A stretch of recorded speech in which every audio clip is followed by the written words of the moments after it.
Ramai 21,316 pelajar atau 0.22% dilaporkan tidak menamatkan pengajian dan keciciran sepanjang Mac 2020 hingga Julai 2021. Perkara itu dikongsikan Ahli Parlimen Kangar Nur Amin Ahmad.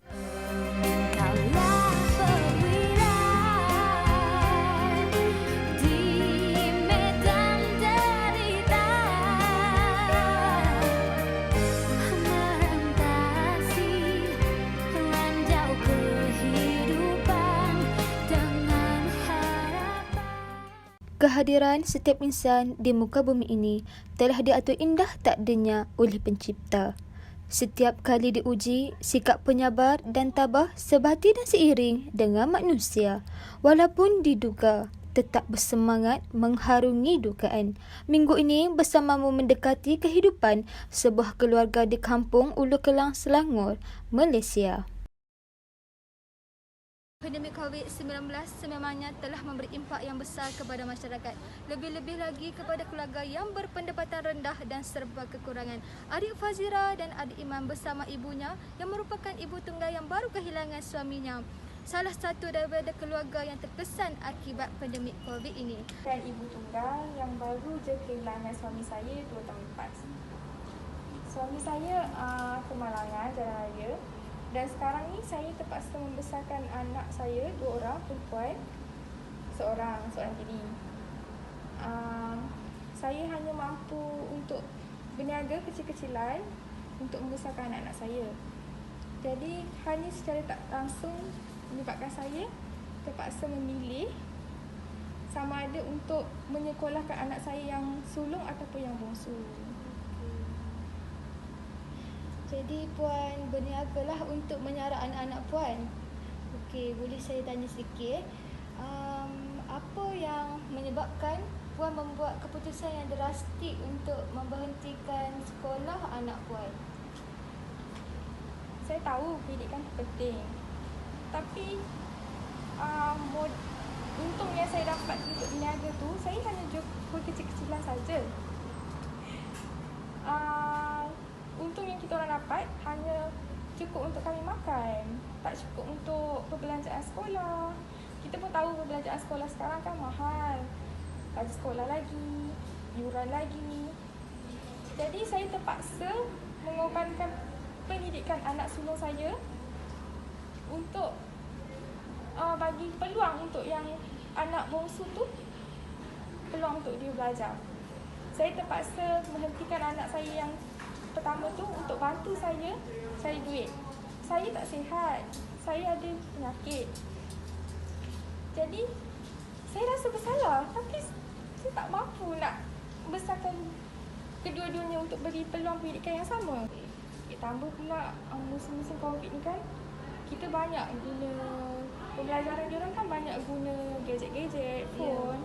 Saya pun tak mampu nak beli telefon yang macam tu. Maksudnya saya pun belajar tak sampai SPM, sebab tu saya tak boleh nak cari kerja lain. Maksudnya saya tak boleh nak ajar dia orang guna teknologi macam tu.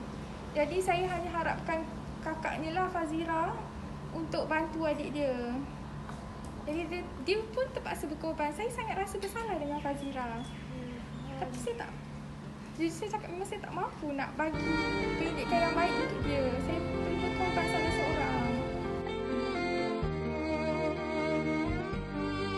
Adik Fazira merupakan pelajar tingkatan 4 yang bersekolah di Sekolah Menengah Ulu Kelang, manakala adiknya merupakan pelajar yang aktif dalam sukan bersekolah di sekolah yang sama yang berada di tingkatan 2. Okey, adik Fazira sihat ke? Sihat, Alhamdulillah. Alhamdulillah. Adik Fazira tingkatan berapa tahun ni? Dah tingkatan 4 dah sekarang. Tapi dah tak sekolah. Oh, tahun depan SPM. Jadi tak bersekolah. Kalau sebelum ni adik Fazira bersekolah, sekolah tu jauh tak dengan rumah? Sekolah dekat belakang gerai mak jual tu je, 10 minit. Oh ya, mak jual apa Mak ada jual sikit-sikit karipak, kuih-kuih lapis semua. Okey, jadi adik Fazira cakap tadi adik Fazira berhenti sekolah. Jadi kenapa adik Fazira berhenti sekolah? Mak cakap mak dah tak ada duit nak beli baju. saya pun tak naklah susahkan mak, jadi saya ambillah juga keputusan untuk tolong mak jual-jual, tak nak susahkan, dan bagi untuk adik yang bersekolah, adik kecil tu yang bersekolah. Oh ya. Okey, tanggungjawab sebagai anak sulung ni sangat beratlah ya. Jadi kalau sebelum ni adik Fazira bersekolah, sebelum ni ada bantu juga mak untuk dekat gerai sebelum ni. Ada juga, selalu juga tolong mak kat gerai lepas lepas balik sekolah, sebelum pergi sekolah, memang akan tolong mak lah. Okey, jadi bagaimana tu adik Fazira bantu mak nak pergi sekolah lagi? Pukul berapa adik Fazira bangun? Selalunya akan bangun pukul 5, tolong mak masak-masak, mak buat kuih. Lepas kat gerai tu pun habis jual baru pergi sekolah. Itu pun tak lambatlah pukul 8. Selalu jugalah kena marah dengan cikgu. Oh, awal adik Fazira bangun untuk siapkan persiapan berniaga untuk bantu mak nak ke sekolah. Jadi sebabkan itu adik Fazira terlambat nak ke sekolah. Okey. Jadi adik Fazira buat keputusan untuk berhenti sekolah untuk bantu mak dan macam berkorbanlah untuk adik. Jadi adik Fazira ada tak perasaan rindu dekat sekolah, rindu nak pergi sekolah? Siapa je yang tak rindu pergi sekolah, lagi-lagi umur saya ni. Kita suka jumpa kawan, jumpa cikgu-cikgu, belajar. Tapi nak buat macam mana? Saya tak nak susahkan mak. Adik Iman sekolah sama dengan kakak? Sama sekolah dengan kakak. Oh, jadi dekat sekolah adik Iman tingkatan berapa ya? Tingkatan 2. Tingkatan 2. Seronok tak ke sekolah? Seronok sebab banyak kawan. Banyak kawan. Jadi kalau dekat sekolah, dalam kelas, ada tak macam subjek adik Iman suka ataupun guru-guru yang adik Iman suka? Mestilah ada. Iman suka subjek sains. Lepas tu subjek sains, Cikgu Najihah, cikgu favourite Iman yang ajar. Cikgu Najihah ni dia suka tunjukkan eksperimen dan Iman suka eksperimen. Dia suka belajar pasal badan manusia, pasal tumbuh-tumbuhan. Okey, bagus. Jadi cita-cita adik Iman apa untuk besar nanti? Iman cita-cita nak jadi doktor. Oh, tinggi cita-cita adik Iman. Jadi ada sebab tak kenapa adik Iman nak jadi seorang doktor? Ada, sebab nanti besar Iman nak jadi doktor sebab nak tolong mak. Tolong mak. Mak sakit. Mak sakit. Jadi mak sakit apa ya? Mak sakit kencing manis, darah tinggi. Ya.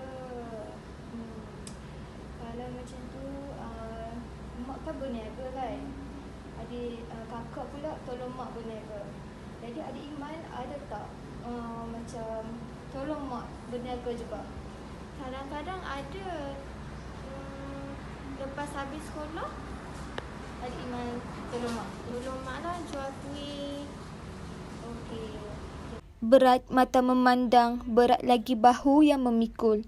Demi membantu keluarga Puan Adila dan anak-anaknya, kami pihak bersamamu telah bertemu guru kelas Cikgu Najihah untuk membincangkan berkenaan bantuan yang ingin disalurkan kepada keluarga Puan Adila. Okey, pandangan saya terhadap isu yang hangat ketika ini iaitu isu pelajar, ramai pelajar mengambil keputusan untuk berhenti sekolah di zaman pandemik ini. Okey, di antara faktor utama yang menyebabkan mereka mengambil keputusan untuk berhenti sekolah ni masalah kewangan lah, kewangan keluarga mereka, sebab seperti yang kita sedia maklum, kerajaan kerajaan banyaklah menutup sektor-sektor pekerjaan, dan ada juga yang puan pekerja mereka untuk kurangkan pekerja. So menyebabkan semua tu memberi kesan kepada anak-anak mereka, terutamanya lah. Jadi adalah ibu bapa yang menyuruh ataupun menyarankan kepada anak mereka supaya berhenti sekolah. Okay, macam saya ada seorang pelajar saya iaitu Fazira.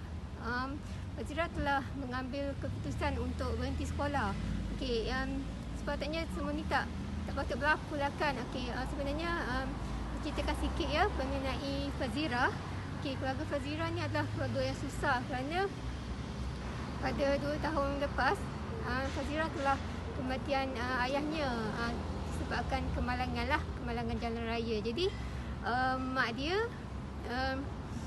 Sekarang mak dia jual kuih lah, jual kecil-kecilan macam tu. Jadi Fazira dan adik dia seorang lagi iaitu Iman, dia tolong mak dia jual kuih. Jadi dia Fazira terpaksa lah berhenti sekolah sebab nak bantu mak dia jual kuih tu untuk sara keluarga mereka.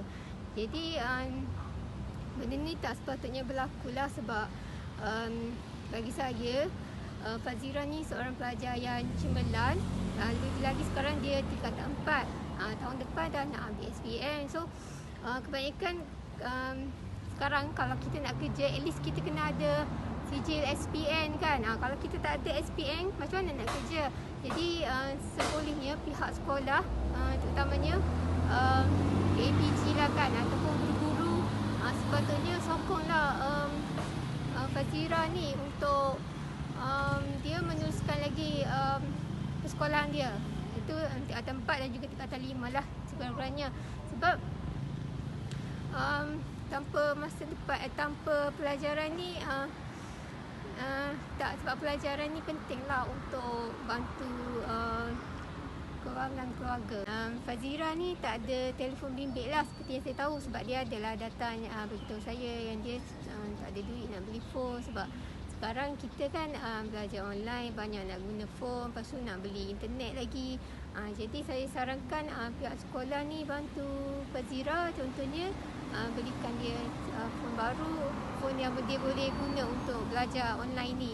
Okey, jadi dengan adanya telefon ni juga Fazira boleh manfaatkan phone ni untuk jual kuih mak dia tu secara online dalam grup-grup WhatsApp ke apa semua.